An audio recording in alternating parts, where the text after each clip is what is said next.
Hi everyone, today we will talk about how to fix or how to solve Telegram this channel cannot be displayed.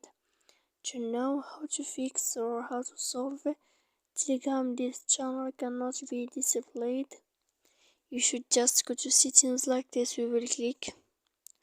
After that, in this page you will go to apps, default apps, app settings. When you will see this list, we go down to find the application of Telegram and you will enter. Then in this page here you will go to click for stop.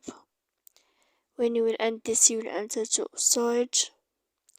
After that, in this page you will click clear cache.